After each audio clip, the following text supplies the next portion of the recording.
Olá você telespectadora, olá você telespectador da TV Cultura. A partir de agora você acompanha a edição do Opinião desta sexta-feira, dia 10 de março.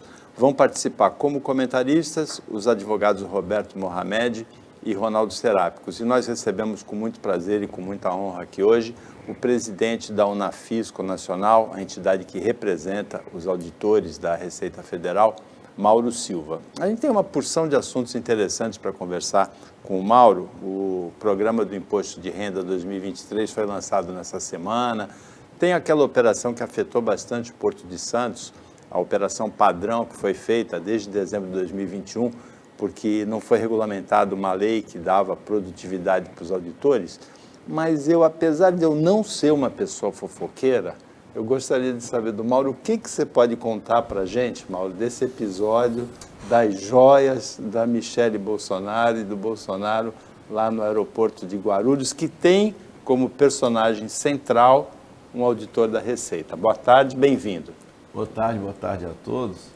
Olha, realmente é um assunto que dominou aí o noticiário desde a última sexta-feira, né, mostrando uma situação em que a atuação dos auditores foi importante para resistir às pressões que pretendiam driblar a legislação aduaneira, né, naquele caso, né? Então a gente se lembra que chega uma comitiva governamental com presentes valiosos e contrariando a legislação, porque ele deveria chegar e se apresentar na fila dos bens a declarar. É assim que você deve fazer. Se você tem bens a declarar e, no caso, você tem bens do governo. Eles se dirigem à fila dos nada a declarar. No aeroporto, nós temos... É bom que o público entenda isso, né? Que a gente acha que é aquela visão de que quem me seleciona é quem está me vendo, né? E aí ficaria uma coisa assim, com pouca impessoalidade. Então, a equipe que te seleciona para a vistoria no aeroporto é diferente da equipe que faz a inspeção física, né? Justamente para dar impessoalidade. Então, há critérios. Você, quando embarca no exterior, você já está lá na lista, né? Já sabe quantas bagagens você saiu do Brasil, quantas bagagens você retorna, né? Então, tudo isso são critérios que são levados em conta. Tem a questão do raio-x. E, diante disso, foi feita, então, a seleção. Olha, embora o passageiro tal, que era do governo, não tenha se dirigido à fila de bens a declarar, ele foi selecionado para uma inspeção física na bancada e foi encontrado já, o raio-x já tinha demonstrado, as joias, né? Então, foi mostrado esse vídeo, parece que vazou aí, o público tem acesso ao vídeo. E a questão, ficou polêmico, a questão de, é presente para o governo ou não é. Depois aparece o ministro, né? E o ministro Sérgio falou, não, isso aí é presente para o presidente, para a primeira-dama. De qualquer forma, não poderia prosseguir, ficaria retido. Sendo presente ou não sendo presente, ficaria retido. Sendo presente para o governo ou sendo pessoal, ficaria retido. Se fosse para o governo, ficaria retido e alguns documentos seriam providenciados para você tomar uma devida... Aí seria um caso de imunidade, não teria que pagar imposto, né? Mas houve uma afirmação de que era pessoal. Aí, se é pessoal, tem que pagar o imposto. E aí, como ele não declarou, é 50% do que excede $1.000, né? E uma multa se paga na hora de mais 50%, e se não paga na hora, passando 30 dias, 100%. Então, foi feito então esse procedimento de retenção para que depois isso fosse... Eu destaco uma coisa que é importante, viu? Naquele momento, com a presença do ministro, a outra bagagem deveria ter sido revelada. É dever do servidor público, e o ministro é um servidor público, ele sabia que tinha outra bagagem, ele deveria ter informado naquele momento. Então, isso tudo vai ser objeto de apuração, né? Então, podemos continuar, mas eu acho que é importante. Dali para frente, só para encerrar essa fala minha, por que os servidores, os auditores conseguiram resistir à pressão?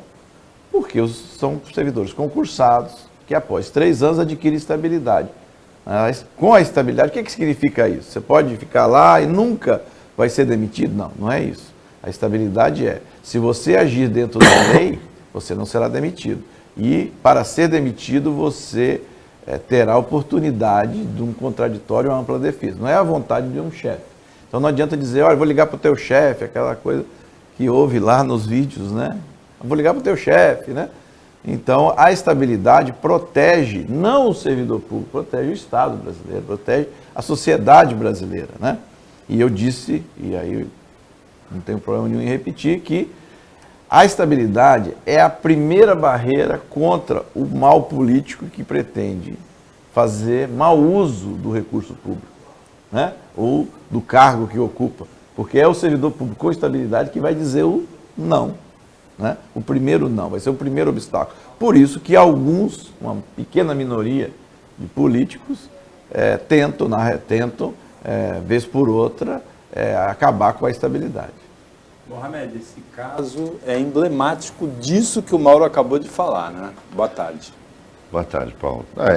Eu acho emblemático, mas você sabe o quanto eu sou crítico da estabilidade, como ela existe no Brasil. Eu acho que ela tinha que ser regulamentada de uma forma adequada para proteger o Estado, e aí eu entendo a Receita como instituição de Estado e não de governo. Eu acho que ela devia ser restrita a órgãos de fiscalização, aos órgãos de Estado, que seria polícia, fiscalização, militares, e não como é hoje, em que um escrevente de uma secretaria de judiciário ou um escriturário de uma repartição pública tem estabilidade. Eu acho que ela é muito genérica, e aí eu falo de produtividade. Só que tem uma coisa que para mim ficou clara, porque o governo Bolsonaro, e hoje eu ouvi um comentário na Globo News, justamente sobre isso.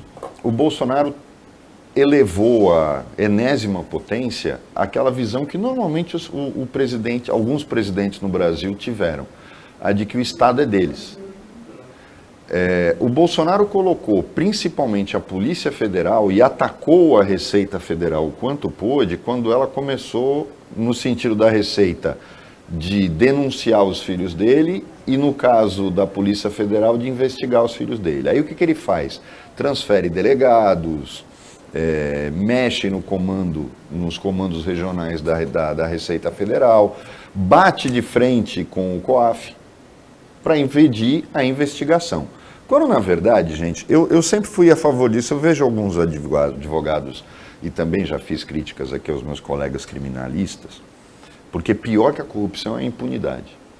E, infelizmente, no Brasil, os advogados criminalistas têm uma força danada e a gente não consegue mudar o Código de Processo Penal, não consegue mudar essa estrutura. Fica todo mundo criticando, o Supremo solta, o Judiciário solta, esquecendo que a lei penal processual foi feita por advogados criminalistas que têm 70% das suas vitórias baseadas em questões formais, processuais e não materiais.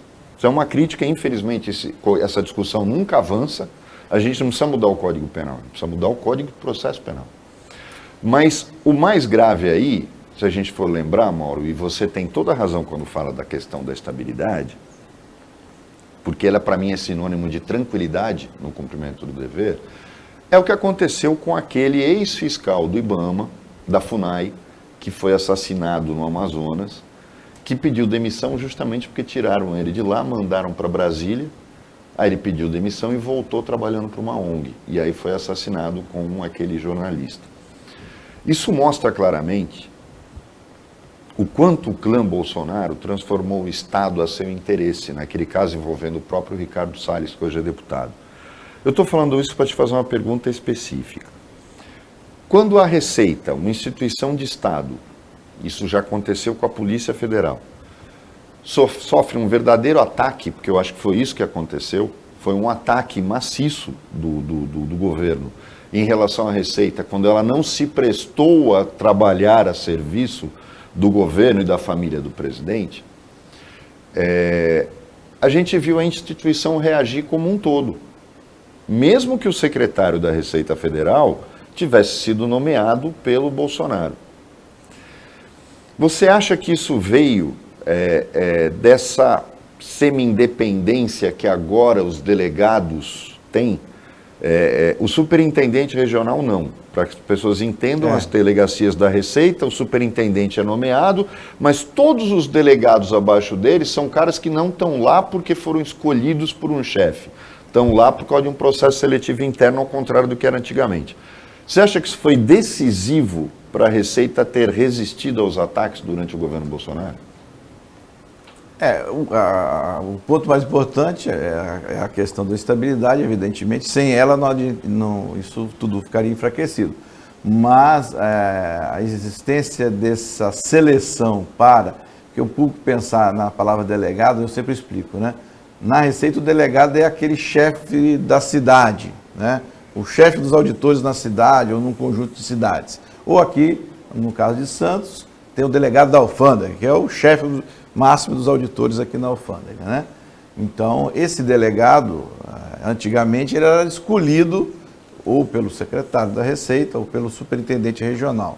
E, de uns anos para cá, há um processo seletivo interno, você analisa o currículo, chega-se a uma lista tríplice e nessa lista tríplice você escolhe, então, um dos nomes, né? Mas isso, para chegar na lista tríplice, são critérios objetivos. Isso, evidentemente, ajuda para que não haja influências políticas aqui localmente. O superintendente já é uma escolha, vamos dizer, que segue alguns critérios mais pessoais do secretário da Receita, né? Mas veja, o que acontece? Eu tenho dito isso. Já no âmbito do delegado, ele sabe que não adianta ele dar uma ordem legal.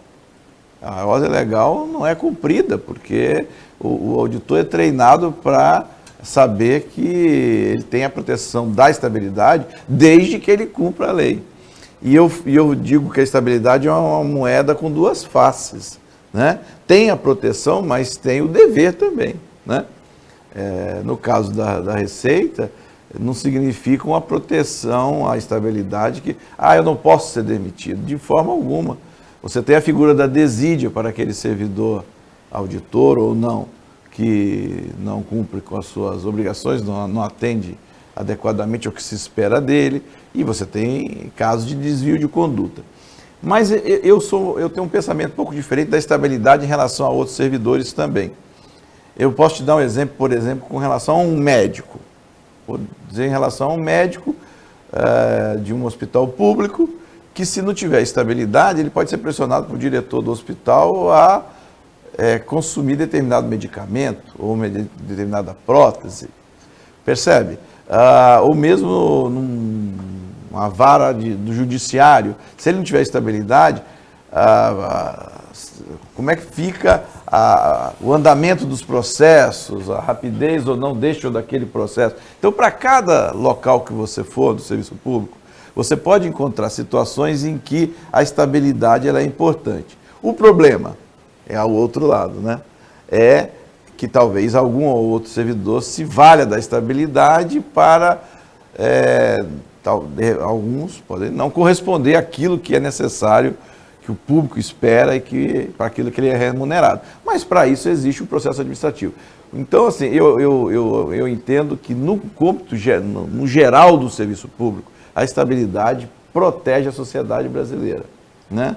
Eu me lembro de assistir o presidente Bolsonaro falando quando discutia, o ex-presidente Bolsonaro falando quando discutia a PEC 32, né, que é a reforma administrativa, ele defendia abertamente que mesmo concursado, terminado o governo, todos, não deveria haver estabilidade nenhuma, que todos poderiam ser demitidos. Quer dizer, a apropriação do Estado pelo político, que é o tal do patrimonialismo que você citou, ia atingir um nível máximo, maior ainda do que existe hoje, se você pudesse fazer isso que pretenderam com a PEC 32, né? Que é não ter estabilidade nenhuma, nem concursado com tempo nenhum. Então, eu acho que o que aconteceu ali foi servidores treinados, selecionados para o concurso e com estabilidade, que puderam resistir às pressões. Ronaldo? Esse episódio das joias, ele para mim tem dois desdobramentos, né, duas vertentes graves aí. A primeira é com relação às ilegalidades e a segunda com relação a reflexos políticos, né, o que isso vai representar em termos de imagem aos responsáveis e, eventualmente, o presidente, o ex-presidente da República e os demais ex-assessores que participaram do evento. Uma ilegalidade já está muito clara, que foi a tentativa de chegar no Brasil com uma mercadoria, com um produto não declarado. Então, essa ilegalidade está consumada. Ele entrou, sabia que tinha um produto que precisava ser declarado, não declarou. Agora, precisamos saber se aquela pessoa agiu sozinha ou se realmente foi mandado, teve uma coautoria de outras pessoas. Então, eu escuto muita gente falando, já está provado que o presidente da República está envolvido. Vejo gente falando, já está provado que o presidente não tem nada a ver com isso. Para mim não tem nada provado. A Polícia Federal começou a colher os depoimentos, então nós vamos esperar, vamos saber se o presidente ia se apropriar desses bens ou não. Eu também não vejo nenhuma prova de que ele tenha colocado no seu patrimônio pessoal ainda, ou que tinha esta intenção, então a investigação vai seguir. Mas uma é essa com relação à repercussão política, que para mim já é grave o suficiente, porque um presidente da República não pode delegar essa tarefa para gente irresponsável, né? Se você recebe um presente deste valor, você não pode falar, dá na mão desse cara aqui que ele vai enfiar na mochila e passar na alfândega. Então isso já para mim já tem um impacto político, mostra que é uma pessoa que não tem uma conduta adequada para exercer aquela função pública.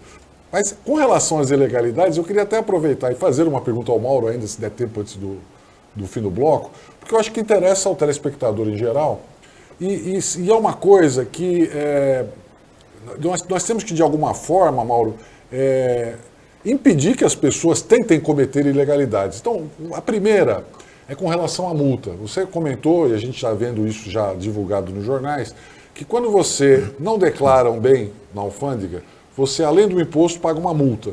A multa é 50% também? Isso. 50 mais 50. A minha pergunta é assim, que a gente escuta isso, para mim, eu não conheço a legislação especificamente. Se eu abandono a mercadoria, eu não pago a multa? O Mauro responde depois do intervalo, bem rapidinho.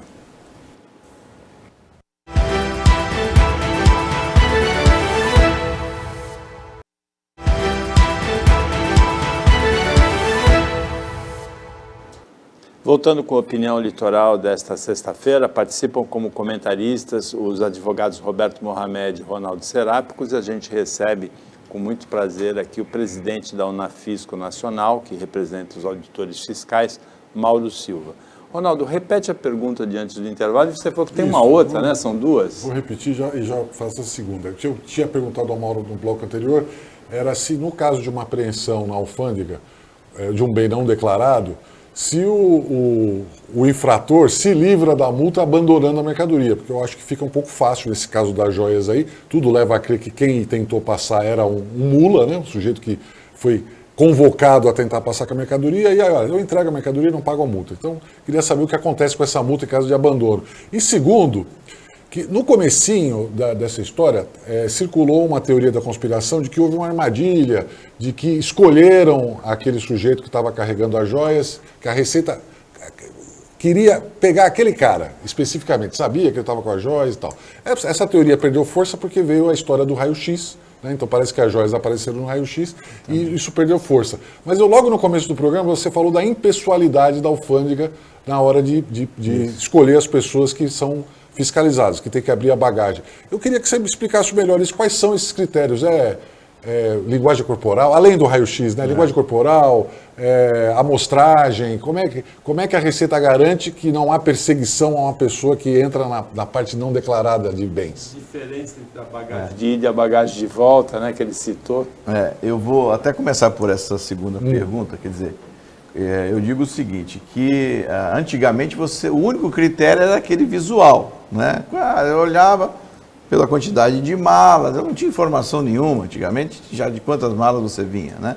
O que eu disse é que quando você embarca lá no exterior, a Receita, a equipe de seleção já sabe que você embarcou, que vai chegar no Voltal, quantas malas você tem, quantas malas você saiu do Brasil, né? Que é importante, né? Pode ser um critério de seleção, se você é um passageiro frequente, etc. Esses básicos. Alguns outros critérios aí eles já não revelam, porque aí tornaria inócuo o critério.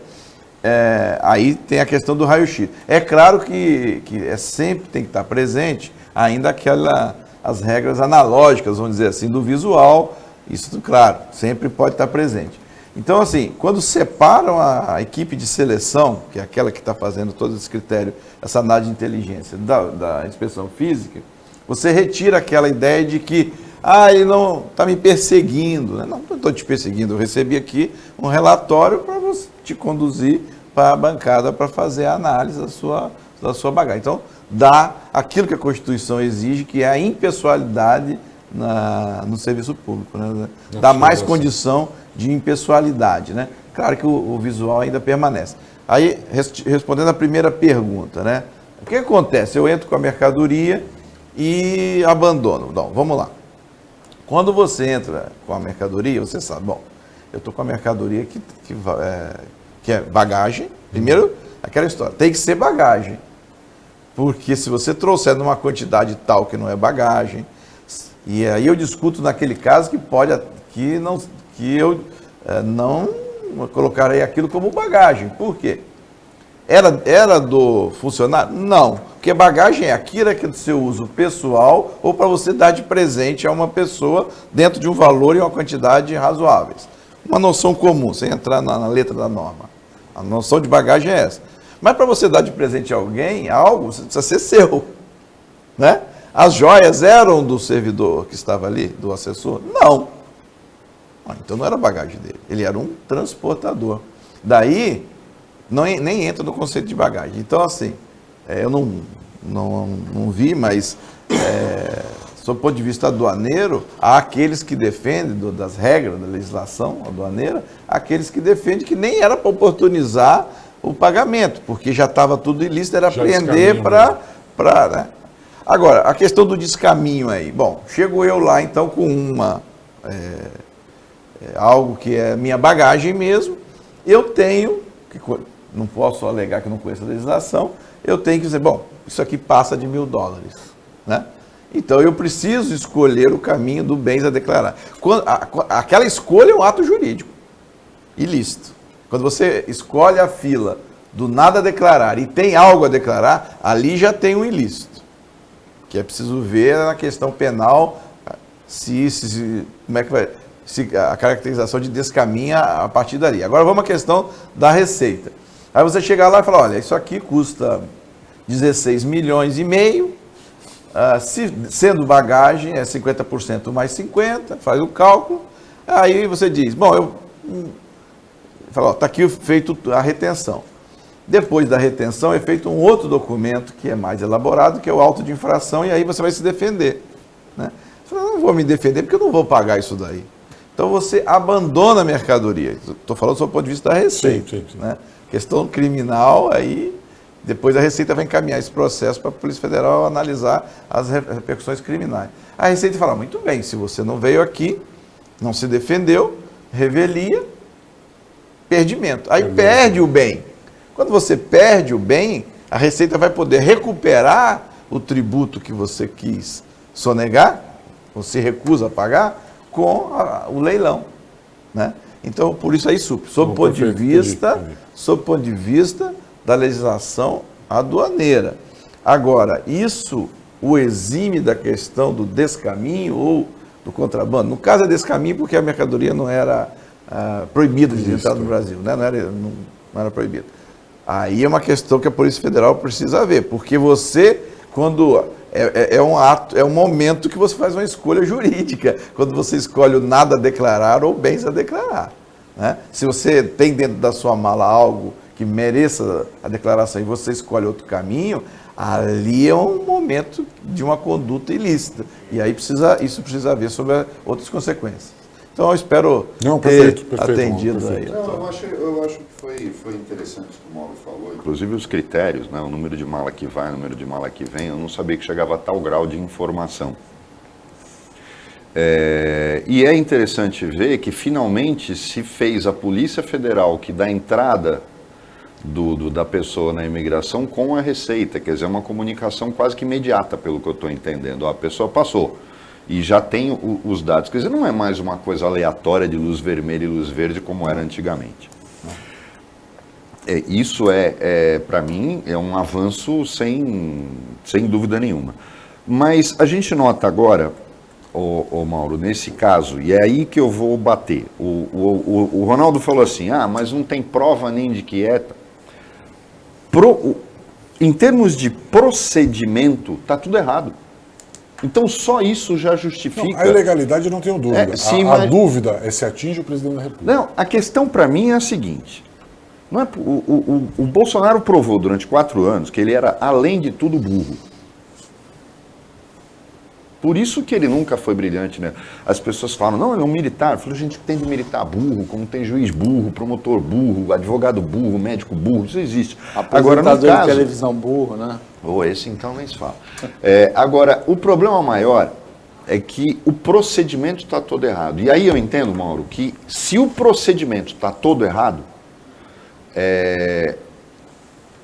eu acho que foi isso principalmente, aliado à estabilidade e tal, que deu condições para que a Receita tivesse. Que a Receita, quando a gente fala instituição, isso, não o seu comandante, tivesse o comportamento que teve. Porque não é dar valor a um ato isolado. Isso reflete todos os procedimentos equivocados que o clã Bolsonaro ou o governo Bolsonaro tiveram durante o seu governo. Se era um presente para o presidente da República e sua esposa, a lei já diz isso, e não é a Constituição de 88. Isso já estava lá em 1945. Acima de $100, o presente recebido pelo presidente brasileiro, e isso copia a legislação americana, que é idêntico, até o valor, é do Estado. Ou seja, ele passa a pertencer ao acervo da República, da Presidência da República. Quem conhece o Memorial JK, vê que todos os presentes que o Juscelino Kubitschek ganhou na presidência estão ali expostos, porque é o Estado que tem. Aí vem o bolsonarista e fala, e os 9 caminhões de mudança do Lula? Eu falei, também está errado. Nós falamos aqui no programa. Por quê? Não é possível que o cara tivesse 9 caminhões de mudança de um lugar onde os móveis não são dele. Tinha alguma coisa errada. Agora, a questão toda, Mauro, é o seguinte, quando o procedimento está equivocado, você não acha que aí fica muito mais fácil trabalhar? E isso até acabou sendo até mais importante do que a questão do servidor, mas da própria instituição. Fala, amigo, procedimento errado, esquece. Você já tomou o caminho errado. Se era presente, tinha que ser declarado como tal, não ia pagar imposto, iam liberar no dia seguinte. Ou talvez no mesmo dia. Agora, se é não existe, a questão é essa, não existe presente pessoal quando o cara é presidente da República. É a mesma coisa, e agora é a questão que eu te falo. Quando a gente torna isso uma questão menor, a gente esquece, por exemplo, eu chego no delegado da Receita Federal e peço para ele quebrar um galho para mim. Ele quebra o galho para mim. Aí eu pego uma Mercedes e dou de presente para ele. Se as pessoas começarem a colocar essa questão do presente como normal, daqui a pouco a gente está institucionalizando a corrupção na forma de bens e não mais na forma de dinheiro. Você concorda que não dá para ter tolerância além de zero nesse caso? Não, existe um código de ética do servidor público e o presidente da República é o servidor público máximo. É o servidor público máximo, né? E já existia uma decisão até do TCU que dava os limites para essa questão dos presentes. Mas veja, vamos retornar ao que aconteceu também com a outra parte, porque, segundo o ministro, havia 2 pacotes. Um foi colocado numa bagagem e outro em outra. E ele sabia que é o do relógio, né? É o do relógio. Que entra, então, ilegalmente, porque as pessoas têm que ter sempre em mente que aquilo que eu falei, que aquele momento que você entra, você faz uma escolha, aí, dei sorte, entre aspas, né? E não declarei e passou meu, sei lá, o bem que eu trouxe lá, a bagagem com um valor superior. E aí, está regularizado? Não. A qualquer tempo, se a Receita Federal perceber que aquele é uma mercadoria estrangeira irregular, ela pode ser apreendida. Então, o fato de ter passado do aeroporto não torna regular. E foi isso que aconteceu com o relógio. Ele ficou durante 1 ano e 1 mês irregular no país. Aparece no patrimônio público.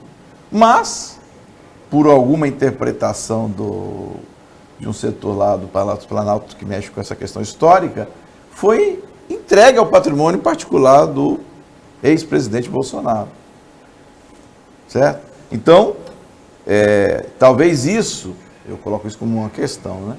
Talvez isso justifique a pressa, porque se o colar era para o patrimônio público, por que a pressa de estar mandando um avião da FAB dia 29 de dezembro, faltando dois dias ainda de governo, né?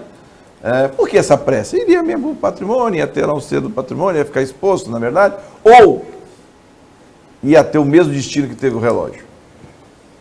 Né? O relógio, isso tudo vai ser apurado, ele ficou ilícito, esse despacho que destinou o patrimônio pessoal vai ver se ele foi justificado, se tem justificativa jurídica para tanto. Seria esse o destino da joia? E seria destinado ao patrimônio pessoal da primeira-dama? Então, daí a importância, mais uma vez, voltamos, né? Desde o primeiro momento da estabilidade do servidor de reter e também a estabilidade que tinha um auditor que recebeu com muita gentileza, se viu no vídeo, oi amigo, tal, né? Os servidores públicos conversando com muita gentileza, mas sem ceder. Olha, estou aqui com o teu chefe, fala aqui que o cara... Tudo bem, mas está fora da lei, isso aqui eu não vou liberar, ele disse, né? E o que aconteceria depois se ele tivesse liberado? Teria o mesmo destino do relógio? É uma pergunta que as investigações vão dar conta, né? Na verdade, não é só relógio, né? É um conjunto que tem um relógio, abotoaduras, a abotoadura, e tem uma caneta que não é BIC, né, Provavelmente, Roberto, provavelmente o servidor que passou do patrimônio público privado deve ter recebido aquela Mercedes que você comentou no bloco anterior. Não é propina. Agora, eu queria ver se no próximo bloco a gente traz a discussão, que também é muito importante com o Mauro, porque a gente está havendo uma insistência enorme do Tarcísio na questão da privatização da autoridade portuária, que a gente já questiona, que até hoje não se explicou como é que você vai privatizar a autoridade portuária. Que eu não consegui entender, você também não, a gente já trouxe todos eles aqui, porque o porto já é privado, os operadores são todos privados.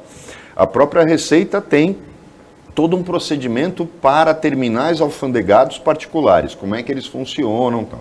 Então não tem justificativa. É mais ou menos como querer terceirizar o cargo de síndico. A gente sabe que tem um monte de síndico profissional e todo mundo sabe a porcaria que é. Mas não tem justificativa essa insistência, principalmente quando a gente vê na lista de doadores de campanha alguns terminais que querem ser donos do Porto de Santos. E eu queria focar com o Mauro essa questão, porque eu acho que é muito importante, porque as pessoas não têm noção de que o Porto de Santos ele pode ser um exemplo de produtividade, aí eu estou falando no âmbito da questão da alfândega e da Receita, ou ele pode se tornar a casa da mãe Joana, dependendo da condução que você dê à administração desse porto, porque as pessoas não têm noção que se você quiser trazer um tanque de guerra a bordo de um navio para colocar aqui, você traz. A questão é, será que ele vai sair? E aí é que eu acho que é muito importante a gente discutir essa questão de privatização de autoridade portuária. Inclusive o Ronaldo Serápicos e eu hoje de manhã conversamos sobre a manchete do jornal Estado de São Paulo, né, o Estadão virtual, de que Tarcísio dribla Márcio França e vai se encontrar com o ministro-chefe da Casa Civil para discutir a privatização da autoridade portuária de Santos. Depois do intervalo.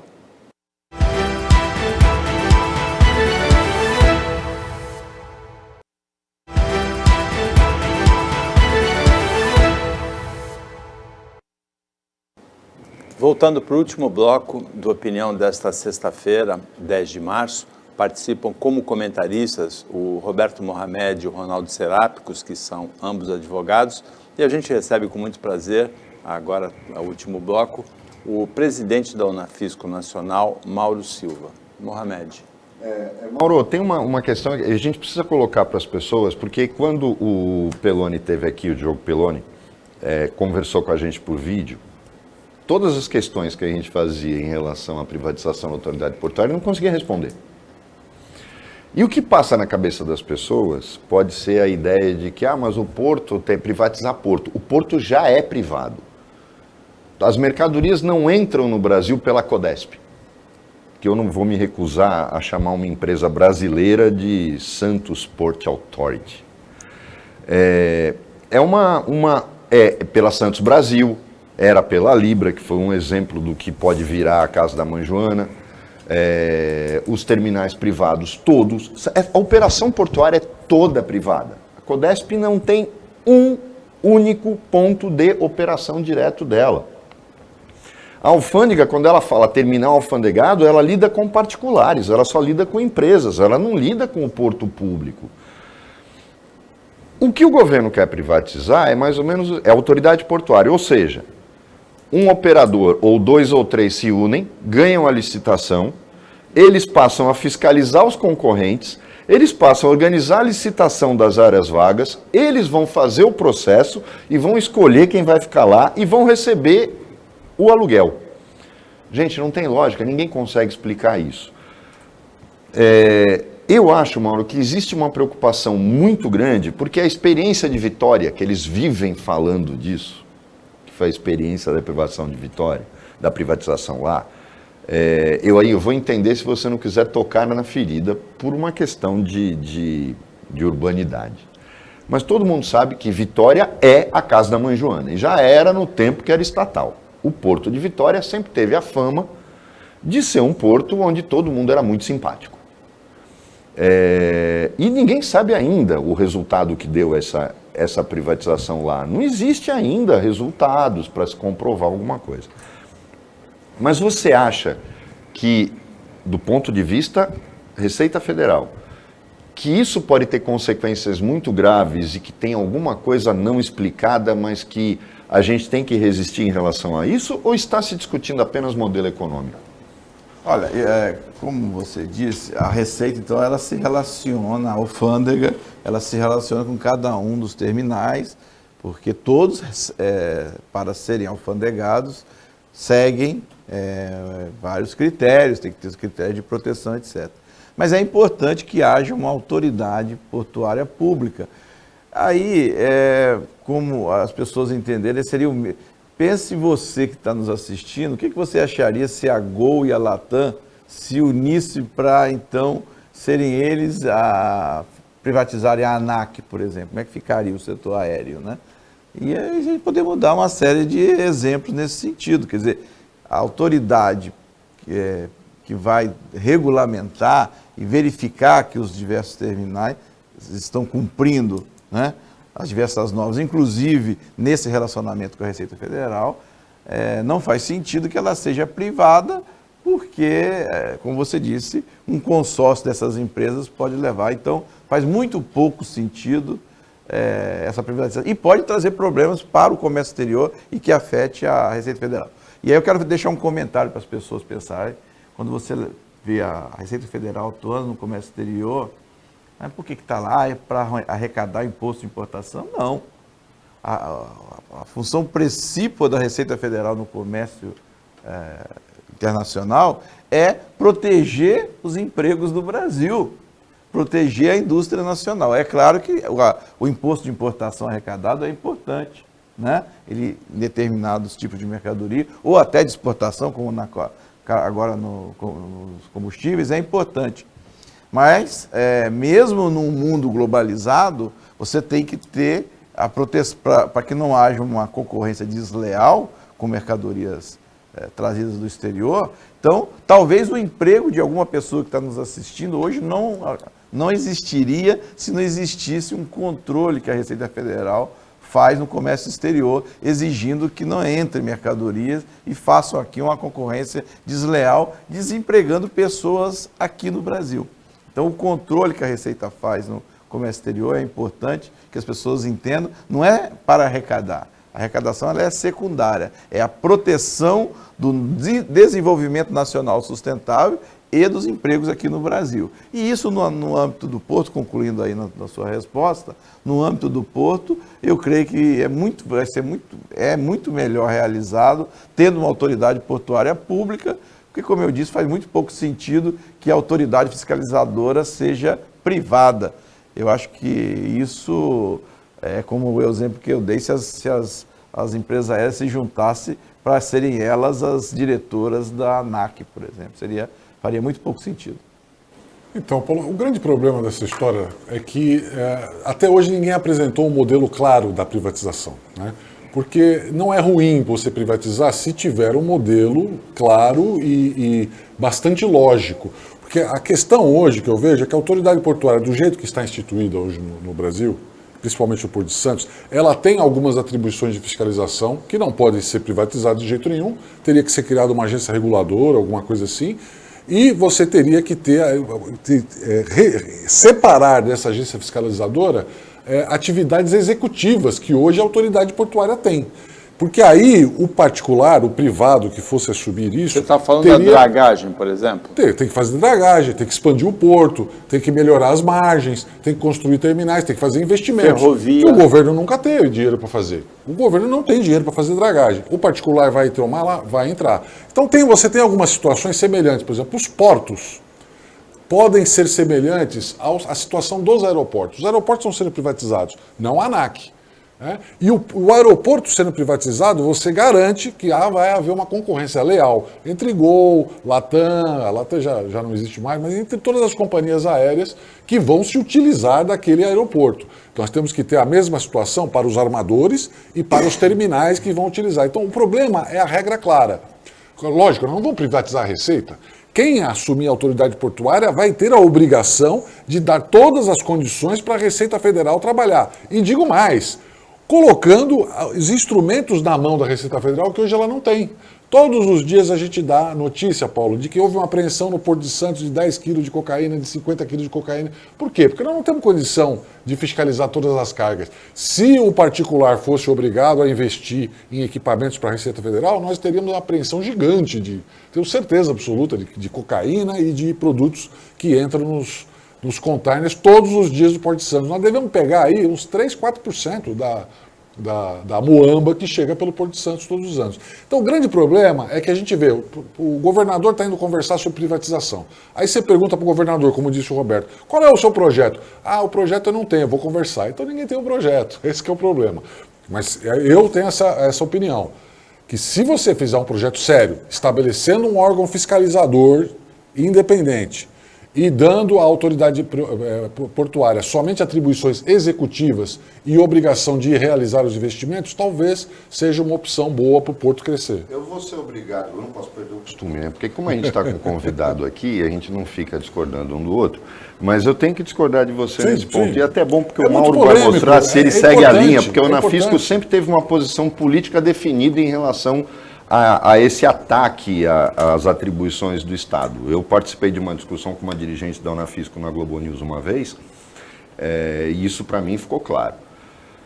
Esse negócio de dizer que o governo não tem dinheiro é papo furado. É só o governo que tem dinheiro. No mundo inteiro, quem faz obra pública de grande monta é o governo. Por quê? O cara privatiza e o BNDES vai lá e que ele financia para o particular fazer. Então essa conversa é fiada. A dragagem nunca deu prejuízo no Porto de Santos.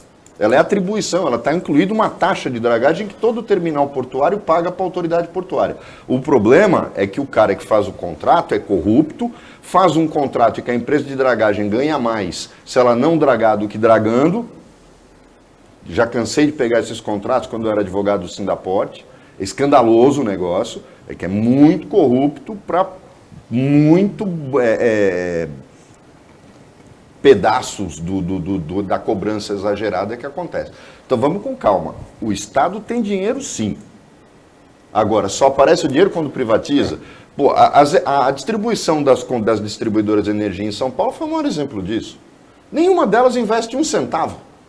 Por quê? Porque elas botaram todo o equipamento no seguro, ela quer mais é que pegue fogo, destrua para ela colocar um equipamento novo.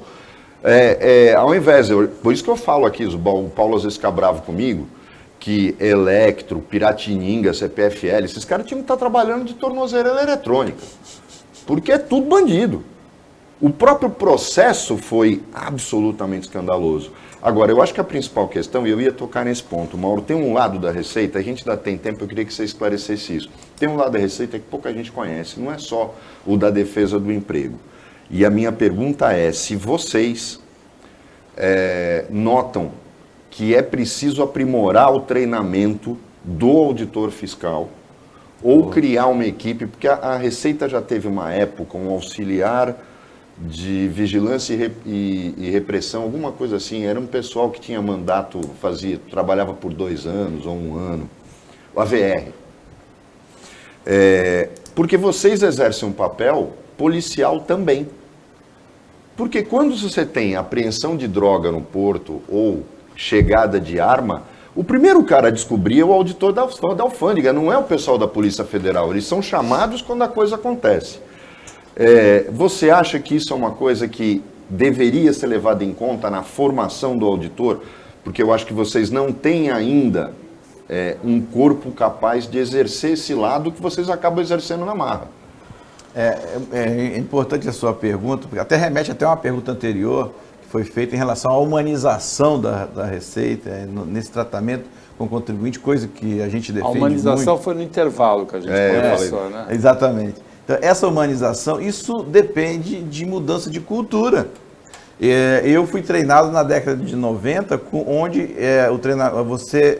havia uma oposição muito maior entre fisco e contribuinte. Hoje, você aponta para a tal pirâmide de conformidade, ou seja, você separa aquele contribuinte que é sempre colaborativo com o fisco, aquele que quer ser colaborativo, mas não compreende a legislação, e aquele que é nada colaborativo, que ele quer sonegar, que ele quer trazer o descaminho, que ele quer, né? Então, que é uma minoria. Então, e o que eu faço com auditores como eu, que foram treinados com a outra filosofia? Mudança de cultura, né? Você mudar a cultura, você treinar as pessoas. E para isso precisa de quê? Investimento. Tem certas mudanças de cultura que você não faz online. No ensino à distância você não faz. Você tem que levar todo mundo para um grande evento e trabalhar. Isso demanda o quê? Investir. E o que aconteceu na Receita nos últimos anos? Corte de orçamento. Então, com corte de orçamento, o que você faz com o treinamento? O primeiro que você corta é o treinamento. Não é? Então, isso que você está falando é grave, tanto assim que a escola de administração fazendária, no governo Bolsonaro, saiu da Receita e foi para os militares. A escola de administração fazendária foi um investimento alemão feito no fisco brasileiro, lá na década, se não me engano, na década de 80, pegaram no governo Bolsonaro e passou para o controle dos militares. Né? Então, você não tem investimento em formação na Receita. Então, eu cobro isso. A humanização, a modernização da cabeça do auditor para pensar, né, em focar naquele contribuinte que realmente tenta sonegar e dar o bom tratamento no contribuinte que é colaborativo, essa é uma mudança cultural que demanda investir. Já tiraram dos militares a escola de administração fazendária? Porque houve é um contrassenso, né? É um contrassenso. Houve a promessa, mas houve a promessa de que o atual governo iria devolver a chamada ESAF, né? Escola Superior de Administração Fazendária, para o fisco, mas isso ainda, infelizmente, ainda não aconteceu.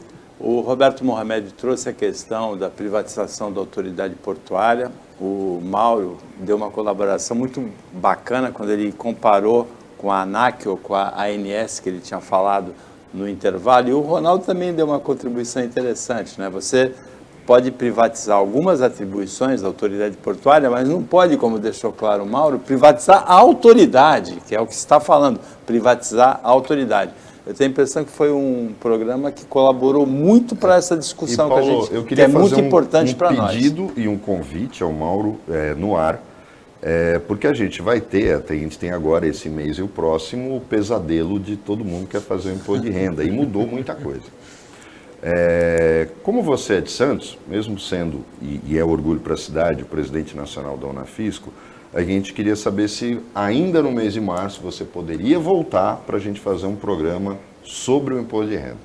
Olha, eu estou à disposição, tema aqui em Santos também o colega Elias sempre colabora aqui, mas junto com o Elias ou em outra oportunidade, a gente combinando na agenda, que a coisa aí é meio complicada, geralmente na sexta-feira é melhor, mas combinando a agenda, venham aqui colaborar, foi um prazer estar aqui e dialogar com vocês. Chegamos ao final da opinião, agradecendo a participação do Roberto Mohamed e do Ronaldo Serápicos como comentaristas, agradecendo muito ao Mauro Silva, que é o presidente do Unafisco Nacional, a entidade que representa os auditores fiscais. Muito obrigado, muito boa sorte aí na continuidade da carreira. Agradecendo o trabalho da equipe técnica e de jornalismo do Sistema Costa Norte e a você que acompanhou a gente mais essa edição. Até segunda-feira, nesses mesmos horários, 15 para 1 da tarde, pouco depois da meia-noite na representação, e um ótimo final de semana para você que você merece.